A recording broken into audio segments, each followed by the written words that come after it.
Oh, yeah, sure. Oh, I guess we'll find out today. Oh, all these resolutions. They'll probably use Jay's picture. Are you ready for us to get started? You guys are good to go? Oh, good.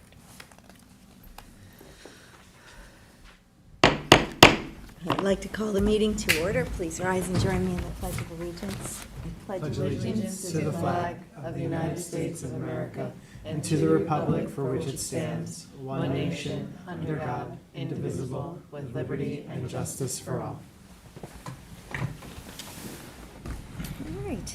Madam Clerk, would you please read the notice of the special meeting and then call the roll? Certainly. Members of the town board. Special town board meeting Thursday, October 16th, 2025. Please be advised that pursuant to Section 62 of Town Law, a special town board meeting will be held both in person in the Town Board Meeting Room, Southampton Town Hall, 116 Hampton Road, Southampton, New York, and via video conferencing on Thursday, October 16th, 2025 at 10 a.m. for the purpose of considering the following: resolutions, if any, amending the 2026 tentative budget, convert 2026 tentative budget to 2026 preliminary budget, and schedule public hearing.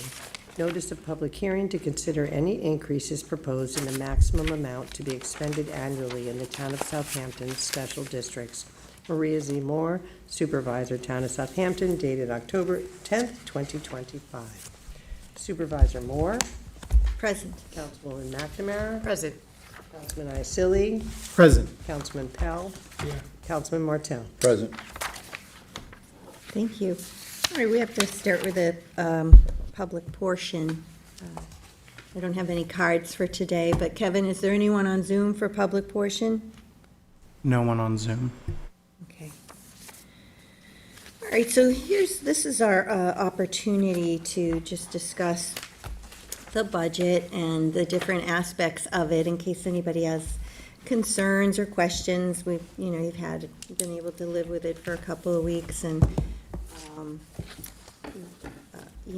one of the features is that there were 9 positions created.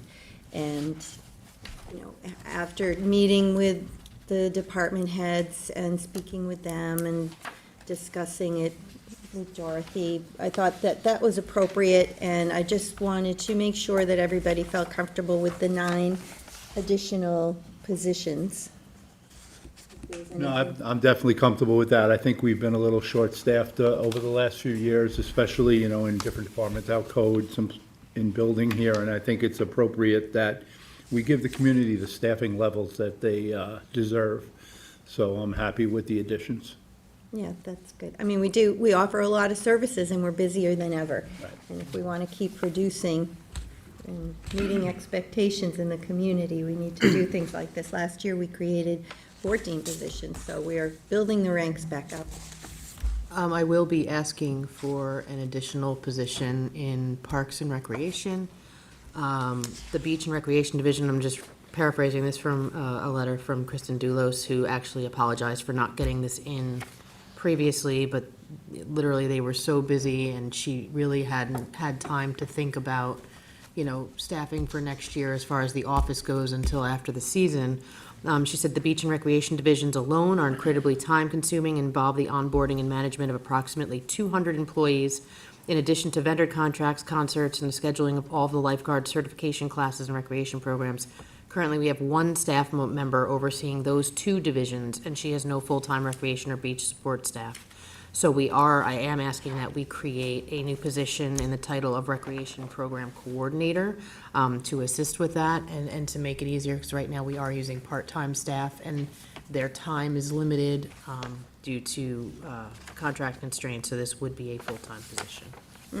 And that's understandable, and she did write to me as well, and unfortunately, it was the tentative budget had already gone to print at that point, but, it's understandable that it was her incredibly busy season, so she hadn't been able to put the paperwork together. And to clarify, she reached out to me because I am the liaison to the Parks Department. It wasn't because she chose me. I'm her liaison to the board. I'm just looking for the, But the truth be told, you know, the Parks and Recreation Division is huge. It's becoming more and more important to the town budget, to their budget, and the addition of personnel is a natural course we have to take. We're even getting requests for down the road to have somebody that is east and west of the canal that oversees facilities and lifeguards and so on. So it's a growing division, and we need to continue to support it. I agree. All right, well, we're going to have a public hearing on October 28th, and then another one on November 12th. So we could do the specific resolutions on the 28th, since we don't have them here today. That way Dorothy can have an opportunity to put the numbers together. And then it would also give the public an opportunity to talk about it on the 12th, November 12th. All right, the other aspects of the budget are, of course, the operating day-to-day budget, and I did add, I'm trying to each year put money in there for the road paving, just to get it off of the borrowing cycle and into the more, yearly, you can count on it's gonna be there. And then there were certainly the projects that were requested, and I did distribute summaries. I don't know if you brought them with you or if you wanted to. Yes, they were very good refer to summaries. them. But, many of the departments had things that they wanted. Most of it were bonding, some of it were not, some of it's gonna go in the operating budget. But I don't know if any of the department heads came to you all afterwards and said, oh, I didn't get this, I want that, or, maybe you thought this was too much, we should do it next year. But I'm happy to talk about it, if there was anything you saw that jumped out at you all that you were concerned with.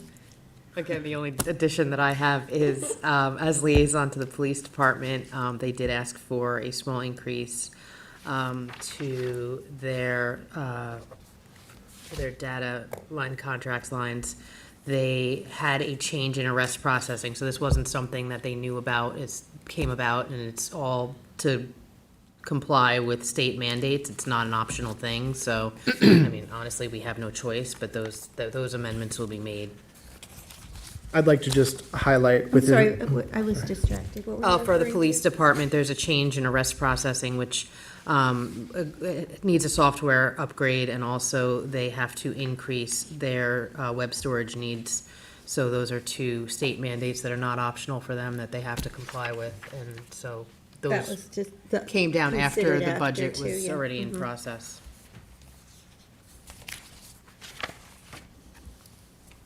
Michael, were you starting to say something? Sorry. No. I just wanted to thank everybody on the board. A lot of these things we've all been working on together. And just a few things that I wanted to highlight. The traffic management software in the police department, we've been working on that, and they're gonna have more capabilities of helping us manage some of our traffic needs, and that's really great. I know the So- lieutenant brought that to you. Yep, thank the lieutenant and chief for helping to coordinate with that. Also in the budget too, we have funding for the Schaffner House improvements. I worked on that with Councilwoman McNamara. And also, working with the board here on the funding for the Noyak Road repaving project. There's money in there to complete that work with Charlie. Of course, Hampton Bays, I know, with the water district, you and Rick have been doing some great work with Bill, and I just wanted to say thank you to everybody for working together on that. I think it's a good budget. Yeah, they're all really great, the department heads, and they want to do, what's best for the community, and we need to give them the money to do their jobs. And the help. Yeah.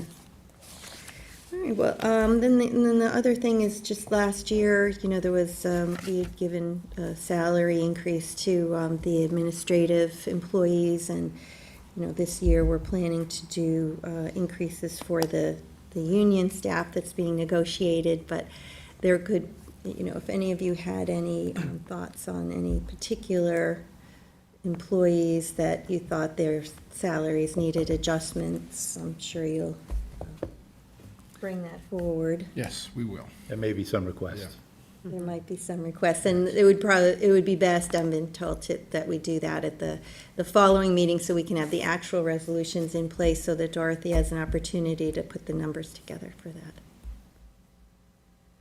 Well, that's really all I wanted to say. I want to thank Dorothy again and Kathleen for working so diligently with me for the last couple of months on this, and it's always an interesting experience and so rewarding to get it done. Does I anybody do want to say know? thank you, as always, for all of your efforts on this.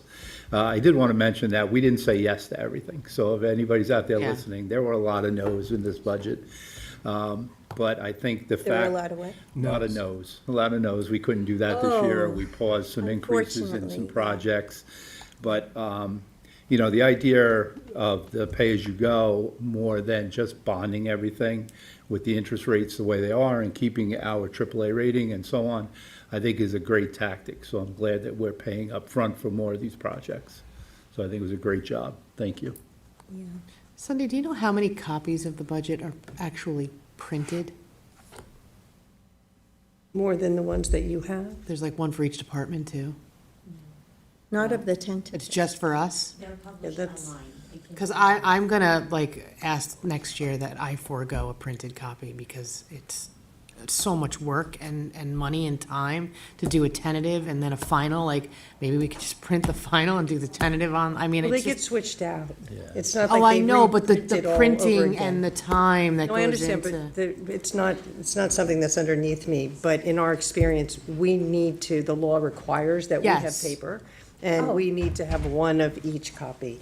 And we have it, also, it's still made available to the public in my offices in Hampton Bays. But all of Absolutely you, want can to comply with opt all the out, requirements, I'm but sure. I would personally opt out of receiving a paper copy next year. Some people like I know. yourself, like the digital, but some people like the paper because the notes and stuff. Yeah, I still like flipping pages. I think we're okay with this. to each his own. I do like paper. Yeah, as Rick mentioned, we certainly didn't say yes to everything. There were a lot of requests that we couldn't accommodate, but, I did the best I could with this tentative, and I know you're all doing the same, and if the money were limitless, we would give raises to everyone. But we're just trying to be even-handed and do the best we can, so appreciate everybody's patience in that regard. All right, well, if there's no other comments, then we should move forward with the resolutions. There are two resolutions on for today. The first is Town Board Resolution 2025-1213 to convert the 2026 tentative budget to a preliminary budget and to schedule a public hearing. Second. All in favor? Aye. And so that public hearing will be October 28th, the first of two. And then Town Board Resolution 2025-1214, notice of public hearing to consider any increases proposed in the maximum amount to be expended annually in the town of Southampton special districts. Second. All in favor? Aye. And if there's no other comments, then I move to close the special meeting. Second. All in favor? Aye. Aye.